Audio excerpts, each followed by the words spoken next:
হ্যাঁ বলো।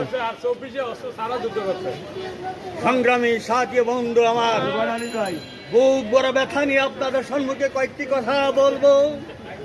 স্বাধীনতার পর অনেক প্রতীকে আপনারা ভোট দিয়ে বিজয় করেছেন। সেই সমস্ত প্রতীকের নাম অজানা এবং বাস্তব কাহিনী। নৌকা মার্কা ভোট দিয়েছেন, কি সুফল পেয়েছেন জানি না। ধানের শীষে ভোট দিয়েছেন, কি সুফল পেয়েছেন আমি জানি না।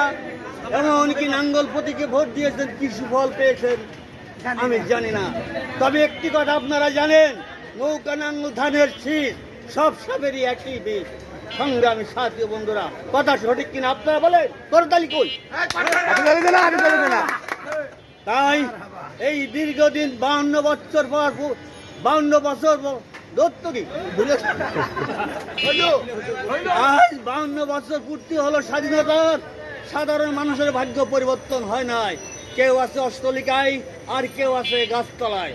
বন্ধুরা আমার, আমি এবার আগামী নির্বাচনে বাস মার্কা প্রতীক নিয়ে নির্বাচন লড়াই করতে চাই। আপনারা জানেন এই বাঁশ দিয়ে অষ্টলিকায় তৈরি করা হয়, আর এই বাঁশ দিয়া শেষ জীবনে মৃত্যু কবরের স্থানে চলে যায়। তাই বাঁশ মার্কা হলো, বাঁশ মার্কা প্রতীক নিয়ে আমি নির্বাচন করতে চাই। এই বাঁশ হলো 16 হাত দীর্ঘ লম্বা।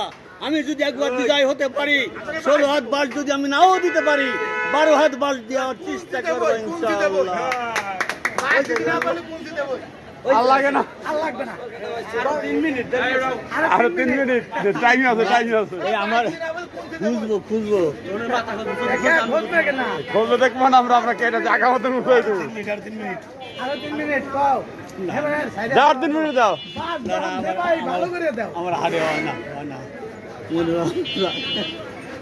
এই যে লাঠি লেগেছে ভাই, ওই যে আমি কই নাই, আমি কই নাই।